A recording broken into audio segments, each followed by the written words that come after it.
বাংলাদেশের ঠিক উপরেই হিমালয়ের দেশ নেপাল। সেখানে রীতিমতো প্রলয়ের তাণ্ডব চালাচ্ছে বৈরী আবহাওয়া। হেলিকপ্টারে ঝুলে এভাবেই নাগরিকদের উদ্ধার করছে নেপালি সেনারা। কাউকে তুলে আনা হচ্ছে স্রোতস্বিনী নদীর মাঝখান থেকে, আবার কাউকে তীর কিংবা পাহাড়ের ঢাল থেকে। ভারী বৃষ্টিতে বন্যা পরিস্থিতি এতটাই ভয়াবহ আকার ধারণ করেছে যে কুলহারা পানির স্রোতে ভাসছে মানুষ, ধর্মীয় স্থাপনা, গাড়ি ও ঘরবাড়ি। বন্যার পানিতে ডুবেছে সুউচ্চ উপাসনালয়, ঝরছে প্রাণ, নিখোঁজ হচ্ছেন মানুষ। এমন পরিস্থিতিতে রাতের ঘুম উড়ে গেছে নেপাল ও ভারতীয়দের। দীর্ঘ 16 বছর পর আগা মৌসুম প্রবেশ করেছে উপমহাদেশে। এরপর থেকেই নানা দুর্যোগ দেখতে হচ্ছে এই অঞ্চলের মানুষকে। ভারী বৃষ্টিপাতে পাহাড়ি এলাকায় ঘটছে একের পর এক ভূমিধসের ঘটনা, তার সঙ্গে যুক্ত হয়েছে বন্যার পানি। এই দুই দুর্যোগ নেপাল ও ভারতীয়দের জন্য দুশ্চিন্তার খড়গ হয়ে এসেছে।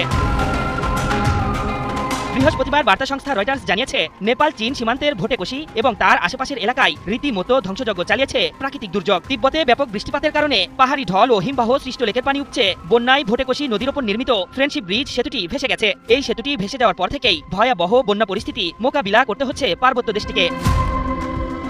এদিকে বন্যা পরিস্থিতির অবনতি হতেই রাজধানী কাঠমান্ডুর উত্তরের জেলা রাসুয়া পরিদর্শন করেছেন দেশটির প্রধানমন্ত্রী কেপি শর্মা ওলি। এ সময় তিনি নিজ চোখে দেখেছেন বন্যার ভয়াবহতা, নিজ বাহিনীর সাথে আলোচনা করেছেন কিভাবে পুষিয়ে ওঠা যায় এই ক্ষয়ক্ষতি। নেপালের চীন সীমান্তবর্তী রাসুয়ার জ্যেষ্ঠ প্রশাসনিক কর্মকর্তা অর্জুন পাউদেল জানিয়েছেন, বন্যায় ইতোমধ্যে প্রচুর ক্ষয়ক্ষতি হয়ে গেছে। আমরা উদ্ধার তৎপরতা চালিয়ে যাচ্ছি এবং ক্ষয়ক্ষতির তথ্য সংগ্রহ করছি।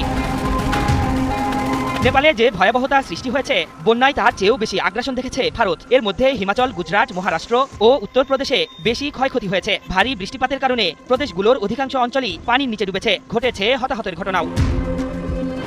বন্যা পরিস্থিতি ভয়াবহ হতে শুরু করেছে বাংলাদেশও। এরই মধ্যে পানির নিচে ডুবেছে ফেনীর অধিকাংশ এলাকা। ভারতের উজান থেকে নেমে আসা পানির চাপে কোহুরি, মহুয়া ও সিলোনিয়া নদীর বন্যা নিয়ন্ত্রণ বাঁধের অন্তত 20টি স্থানে ভাঙন দেখা দিয়েছে। এতে নদীর পানি আশেপাশের গ্রামগুলোতে প্রবেশ করে বিস্তীর্ণ নিম্নাঞ্চল প্লাবিত হয়েছে। অনেকের ঘরে পানি ঢুকে আসবাবপত্র নষ্ট হয়েছে। কেউ কেউ গবাদি পশু সহ পরিবার নিয়ে আশ্রয় নিয়েছেন প্রতিবেশীর দোতলা ভবনের ছাদে। পরিস্থিতি দ্রুত অবনতি হওয়ায়